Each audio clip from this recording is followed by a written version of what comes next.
avivar? Abra sua Bíblia comigo, por favor. Atos, capítulo 2. Glória a Deus. Louvado seja Deus. Espírito Santo, Glória a ore Deus. por mim. Aleluias. Leve para Deus tudo aquilo que eu preciso. Espírito Santo, use as palavras Capítulo 2.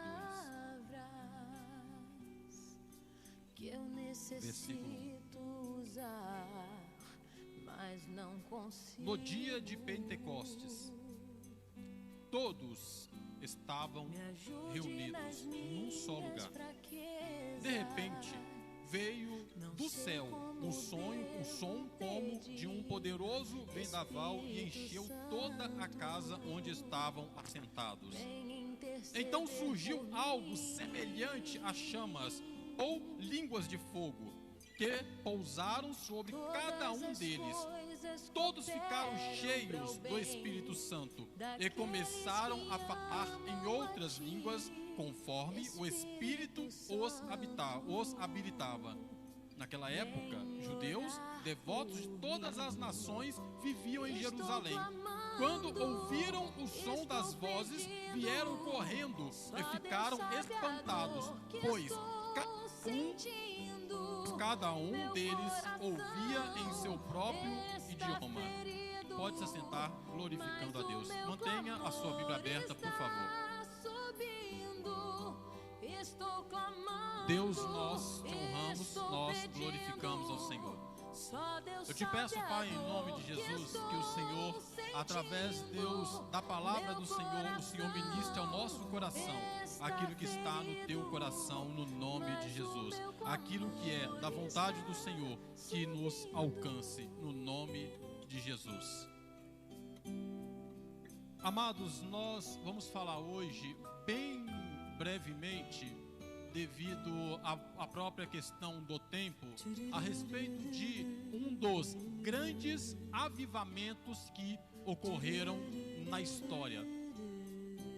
Quando eu falei, vamos avivar, eu não sei se alguém já teve a curiosidade de pesquisar o significado da palavra avivar. A palavra avivar, ela significa tornar vivo novamente. Ou eu vi alguns dicionários que diziam o seguinte: é tornar vivo mais uma vez. E eu vi ainda um outro significado paralelo a este, em outro dicionário, que dizia que avivar é acender novamente. Avivar significa acender novamente, significa tornar vivo novamente, ficar novamente vivo. Nós vamos falar um pouco sobre o avivamento que ocorreu no ano de 1906 na rua Azusa Street, em Los Angeles. No ano de 1906, um homem chamado William J. Seymour, este homem, ele era um pastor de uma igreja tradicional da época. Em 1905, ele, juntamente com um grupo de pessoas, se reuniram em uma casa, em um determinado lugar em Los Angeles, e começaram a buscar de Deus um avivamento. Começaram a buscar de Deus alguma coisa diferente. Só que em 1905, isto não ocorreu. Até que um dia, o que eles fizeram? Eles alugaram um imóvel na rua Azusa, e chegando neste imóvel, toda a característica do imóvel favoreceu para aquilo que eles vinham buscando da parte de Deus. Porque no momento em que eles chegaram no imóvel, chegaram na rua e se depararam com este imóvel pertencia a uma outra denominação que tempos atrás haviam feitos cultos, feitos celebrações naquele lugar, mas que com o decorrer do tempo aquele imóvel ficou jogado. Eles tiveram que fazer realizar toda uma reforma naquele lugar, arrumaram ele, organizaram ele, para que depois eles pudessem começar a fazer ali os cultos. Até que em 1906, em setembro de 1906, eles começam ali a buscar de Deus alguma coisa diferente. Quando eles começam a orar, começam a buscar da parte de Deus, Deus começa a agir e algumas coisas diferentes começaram a acontecer. Um dos relatos que eu assisti a um documentário falando sobre ao avivamento da Rua Azusa. Um dos documentários que eu vi um dos relatos dizia que uma pessoa estava passando em frente à rua onde havia o imóvel, em frente ao imóvel, e esta pessoa, ela começou a chorar. E o Espírito Santo começou a trabalhar na vida desta pessoa, que ela se ajoelhou na rua e começou a orar a Deus. E o detalhe é que esta pessoa não era cristã. E ela começou a sentir o que estava acontecendo dentro do imóvel lá na Rua Azusa. Ela começou a perceber a presença de Deus que acontecia dentro do imóvel, ela estando do lado de fora. É como se alguém, no momento em que nós estivéssemos aqui realizando o culto, alguém passasse em frente à nossa igreja e percebesse a presença de Deus. Alguém não cristão passasse ali e percebesse a presença de Deus. Foi exatamente isso que aconteceu. Essa pessoa, nos relatos históricos, dizem que ela passou em frente e sentiu a presença de Deus. Já as pessoas que ali dentro estavam, elas entraram num estado tal, numa intimidade tal com Deus, que elas começaram a orar, começaram a falar com Deus, e elas começaram a fazer exatamente aquilo que nós temos falado já há algum tempo aqui. Elas começaram a cultuar a Deus. Elas começaram a entregar a Deus aquilo que estava nelas. Algo que é interessante nós olharmos, quando nós olhamos para dados históricos assim, em relação ao avivamento da Rua Azusa, creio eu que estou pedindo, só Deus sabe a são vários os pontos, mas dois pontos interessantes em relação ao avivamento da Rua Azusa é que foi ali que começou, como eu falei com o pastor aqui pouco antes, na realidade foi ali que acendeu novamente a chama do pentecostalismo. O pentecostalismo, ele voltou a acender, voltou a aparecer novamente ali. Qual foi? Eu pesquisei alguns avivamentos anteriores ao da Rua Azusa, e o avivamento anterior ao da Rua Azusa foi o da metodista, o avivamento metodista, que aconteceu em 1715, 1720, por ali. Mas só que o avivamento metodista, o que aconteceu com ele? O avivamento metodista, ele foi voltado basicamente para uma denominação. Tanto é que, quando veio o avivamento da Rua Azusa, os metodistas foram contrários ao avivamento da Rua Azusa. Mas só que o avivamento da Rua Azusa, ele teve um outro fator que faz toda a diferença quando nós falamos a respeito de avivamento, que é o que? Isso que nós acabamos de ler aqui em Atos capítulo 2. No dia de Pentecostes, todos estavam reunidos num só lugar. Havia unidade. O avivamento da Rua Azusa, ele aconteceu em 1906. 1906 aconteceu o avivamento. As mulheres só começaram a ter algum direito nos Estados Unidos, um deles o de votar, somente em 1926. E ali também estava esse pastor William Seymour, que era negro e que convivia com um período terrível da história americana, que era a segregação racial. da porta da igreja para dentro, estavam ali negros, mulheres, pessoas subjugadas, pessoas que a sociedade deixava de lado. Eles estavam ali todos num só lugar. Uma das coisas que nós aprendemos com isto é o quê? Deus, quando Ele quer, quando um avivamento vai vir, quando alguma coisa diferente da parte de Deus vai vir até a nós, Deus, Ele não sai por aí escolhendo e falando, eu vou pegar o perfeito, vou pegar esse, vou pegar... Não.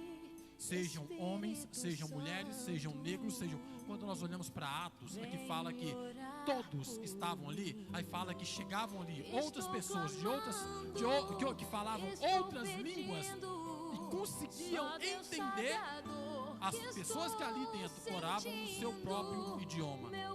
Então havia o quê? Havia unidade.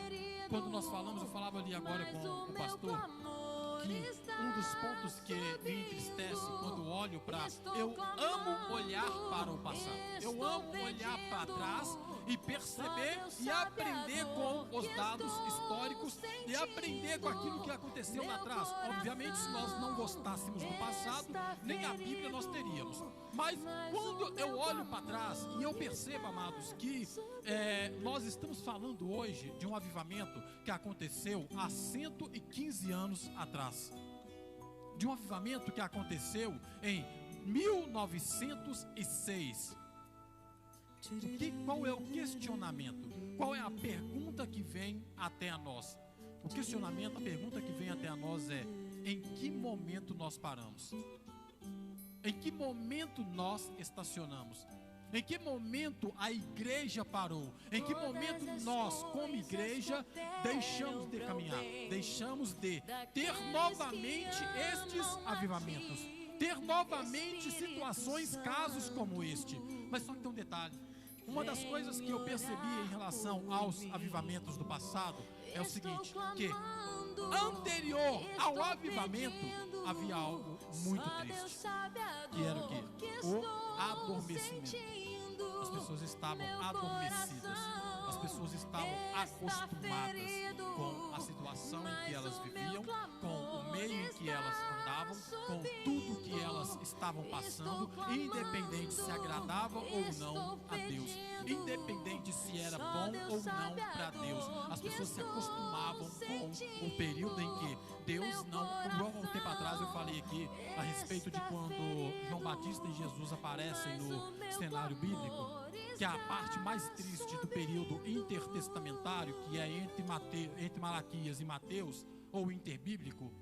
A parte mais triste é que o homem ficou 420 anos sem ouvir a voz de Deus. A parte triste é que ele se acostumou em não ouvir a voz de Deus. Sempre quando havia algum avivamento, anterior a este avivamento, havia um período de adormecimento, em que o povo adormecia e se acostumava em não ouvir a Deus. Em relação à Rua Azusa, não é diferente. Ali nasceu, ali veio uma das maiores igrejas pentecostais que nós conhecemos, que é a Assembleia de Deus. Ali o movimento pentecostal, aquilo que aconteceu em Atos 2, ali veio acontecer de novo. Nós tivemos movimentos anteriores, nós tivemos a Reforma Protestante, que na realidade não chegou nem a ser um movimento pentecostal ou um avivamento pentecostal. Foi sim um avivamento, mas foi um avivamento voltado mais para uma questão intelectual e escriturística do que realmente fazer com que com que o povo, com que o ser humano acordasse para a importância de voltar a sentir Deus. Amado, é triste falar isso, mas é verdade. Nós nos acostumamos em não sentir Deus. Quando nós falamos a respeito de avivar, tornar vivo novamente, isso significa que em algum momento nós deixamos de ficar vivos, ou seja, ficamos mortos. Em algum momento nós fizemos aquilo que Jacó, quando abençoou Isacar, falou. Ele falou assim: Isacar é jumento forte, deitado entre dois montes. Aí ele fala assim, que ali ele deitou e fez tenda, e aí acostumou. Ele era forte, mas ele deitou no meio de 2 montes e ali ele ficou adormecido. Nós muitas vezes, aí eu falo nós no sentido de igreja brasileira, igreja no geral, nos acostumamos.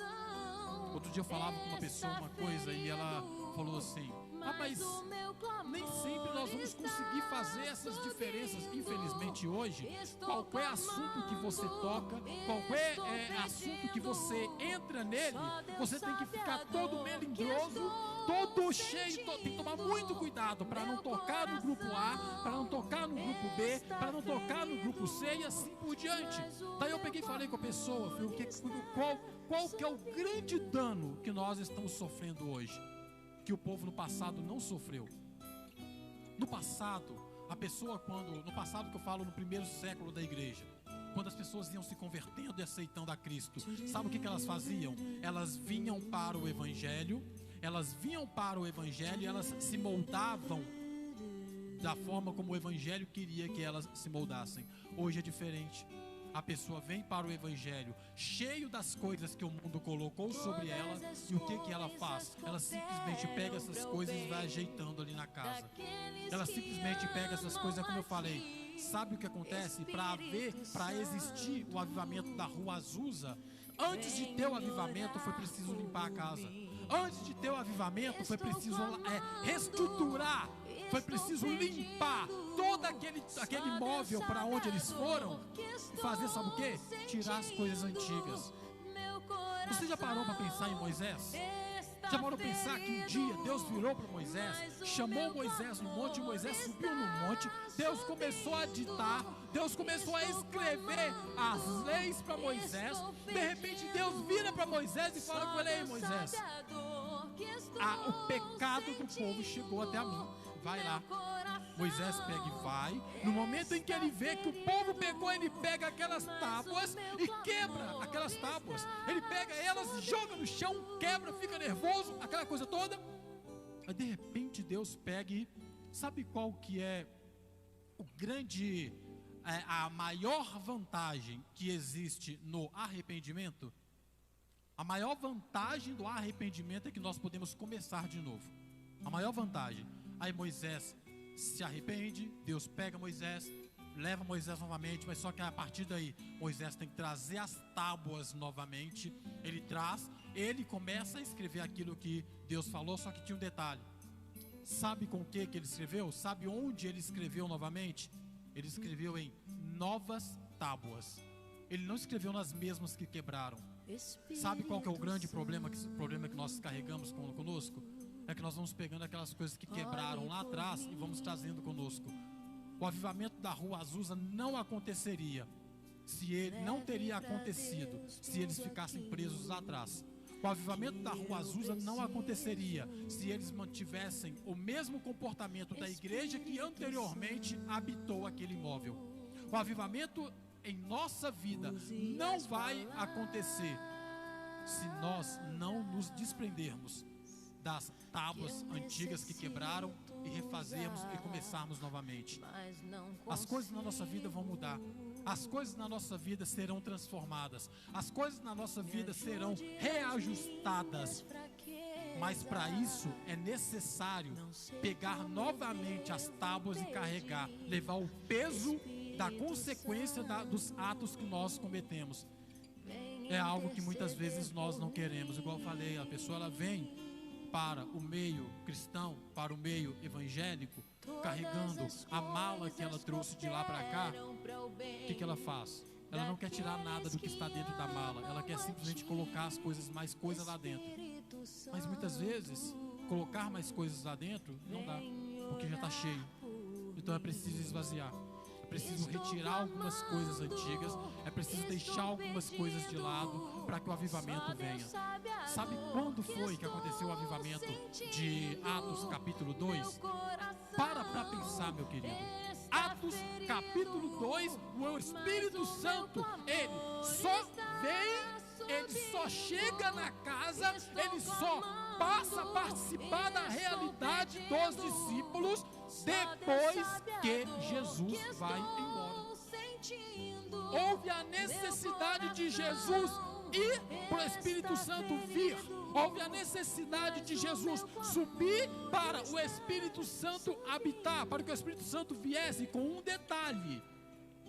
Sabe por que houve o avivamento de Atos capítulo 2? Um dos motivos que houve este avivamento de Atos capítulo 2, porque os discípulos, eles viram Jesus depois ressurreto, eles viram Jesus ressuscitado, mas muitas pessoas ali já haviam perdido a esperança.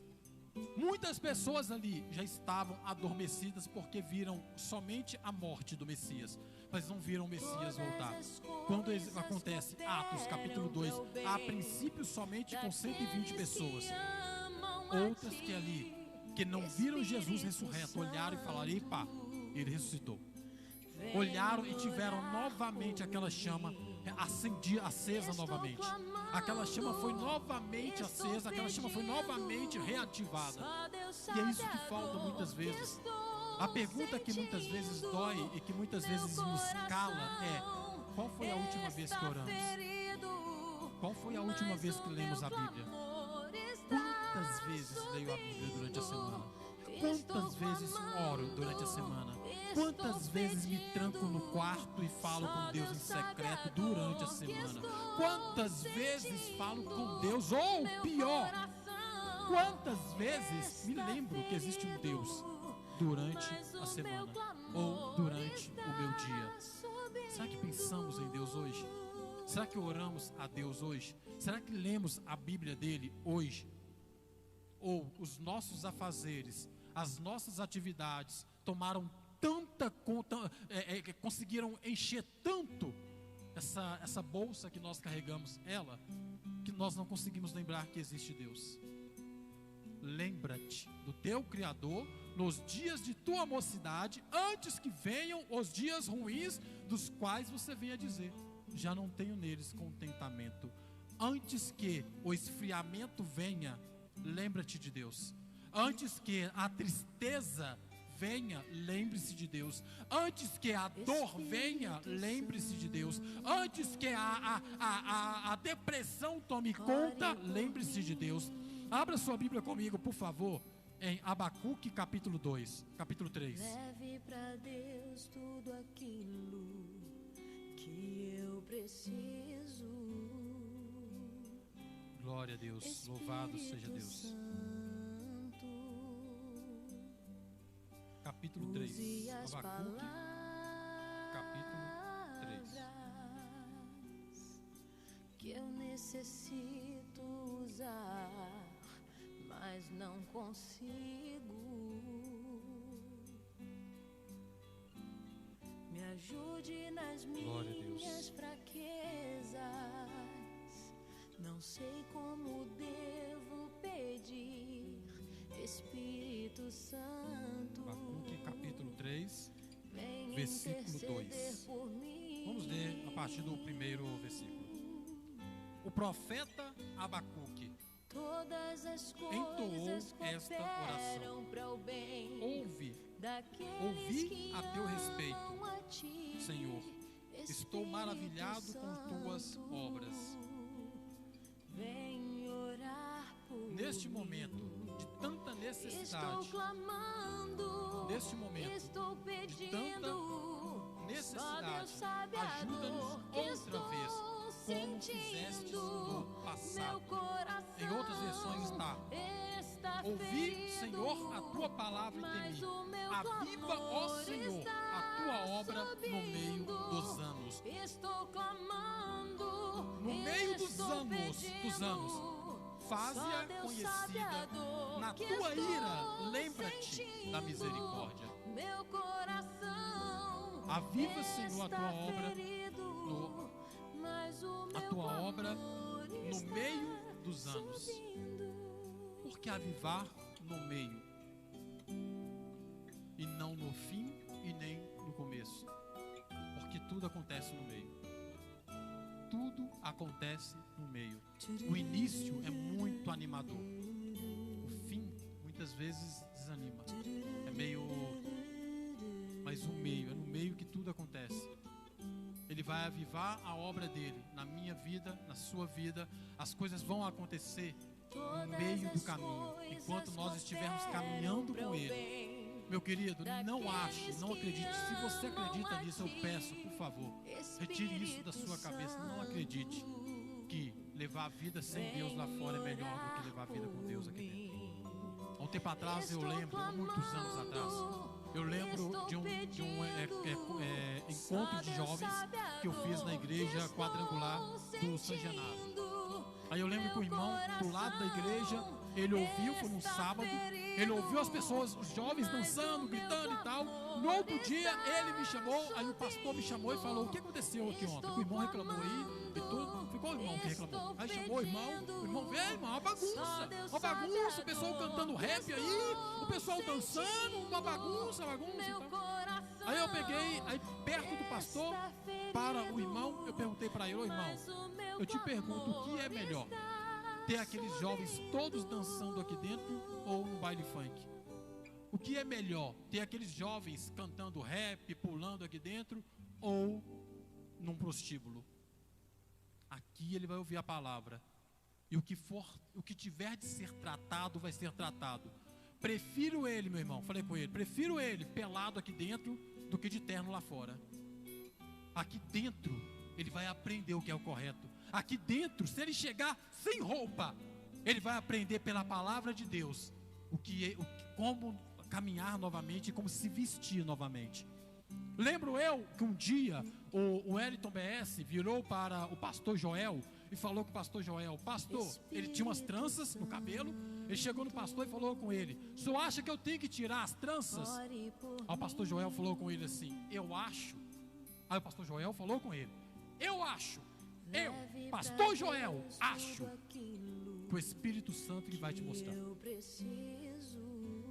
Passou um tempo depois, ele acabou retirando, acabou fazendo o que ele queria, acabou fazendo o que tinha que fazer. Ele chegou depois do pastor Joel e falou com ele: o Espírito Santo ministrou em mim que para eu fazer assim, tirar, fazer ou não tirar. Aí o pastor Joel falou: amém. Esse é que é o ponto. Sabe o que falta para nós? Esse eu acho. Muitas vezes é realmente o que eu acho e não o que o Espírito Santo acha. Nós temos que fazer como o pastor Joel fez. Eu acho que o Espírito Santo tem a melhor resposta. Amém? Glória a Deus. Louvado seja Deus. Amados, glória a Deus. Glória a Deus. Amados, nós vivemos num tempo, igual eu falei, cerca de 10 anos depois, as mulheres passaram a ter direito ao voto. Os homens, havia ainda a segregação racial, havia muita coisa de ruim acontecendo fora da igreja. Mas dentro da igreja, Deus foi mostrando para o homem que ele amava ele independente. Amava ele independente de cor. Amava a mulher, ele amava o homem, foi mostrando para ele, e as coisas foram acontecendo ali. Eles foram perseguidos depois por causa do avivamento da rua Azusa. E olha como que é interessante. Algum tempo atrás uma pessoa falou: ninguém joga pedra em árvore que não dá fruto. Sabe por quê? Sabe o que fez o avivamento da rua Azusa ser tão conhecido e ter chegado nos nossos tempos e hoje estarmos aqui falando dele? Por causa das pedras que foram lançadas. Não foi por causa dos elogios. É por causa do tanto que foram perseguidos. Tempos depois, eles foram perseguidos.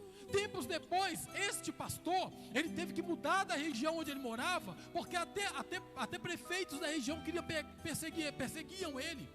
E ele começou a ser perseguido, igual o caso de... Um tempo atrás, eu via Martin Luther King, que também foi muito perseguido por causa do evangelho. Mas só que tem um detalhe: a perseguição tornou eles conhecidos.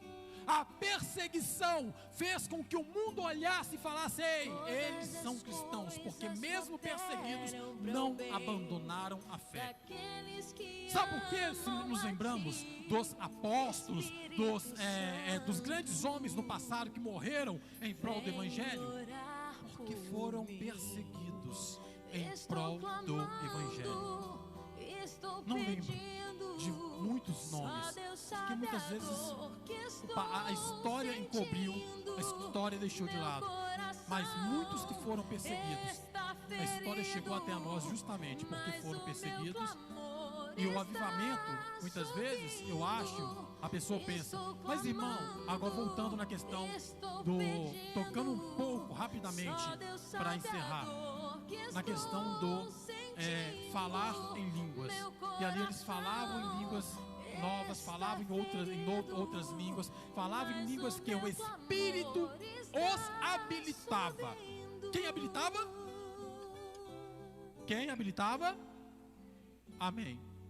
Amado, eu já vi muitas pessoas já me perguntaram, inclusive um irmão um tempo atrás, numa determinada igreja, ele falou que ele ficava muito chateado, porque quando ele orava, ele já está com ele falou que tem quase 30 anos de igreja, que ele sempre orou e que ele não conseguia falar em línguas, e que ele ficava muito chateado com isso. Eu peguei e falei com ele, deixa eu te falar um negócio.